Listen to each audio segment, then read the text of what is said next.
Yeah, well, I mean, I think that any system of, unbiblical, unrighteous leadership and expression of maleness, right, that would be counterintuitive to the gospel and the picture that Jesus demonstrated before all of us in terms of being the perfect man.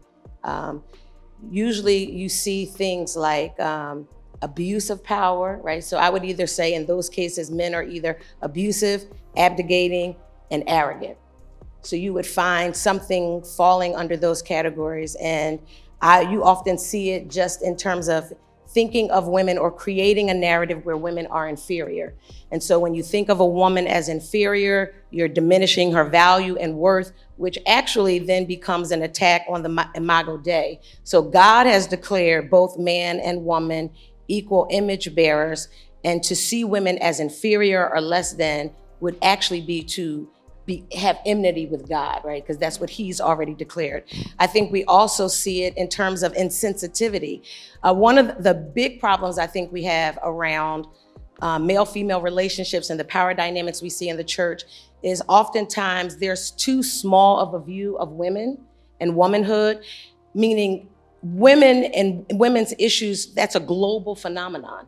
And if you only think about the women in your home, if you only think about the daughters you raised, the wife you married, the mother you have, you're missing a plethora of experiences that women have globally, number one, of oppression and injustice. So there's an insensitivity to it. And I think also when women cry out in our local congregations, even if it comes across as protest or a gentle reproof or outright anger, there often isn't people with enough emotional stability and or sensitivity to truly stop and listen. And so we often talk about believing and listening to victims of rape and violence, right? Like that's just how you're supposed to enter into a lived experience with an open heart, a listening ear, and belief.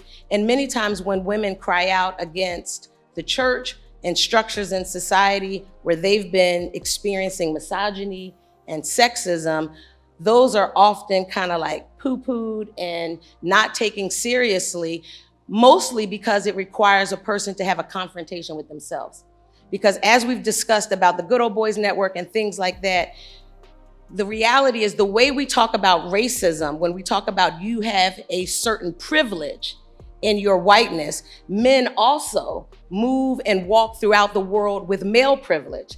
And part of how we begin to deconstruct and dismantle that, and I know we'll talk about that later, is really hinged on how much men are willing to divest from male privilege so that they can also be a part of ending the systems of oppression that are coming against women that they are actually participating in or at least protected from.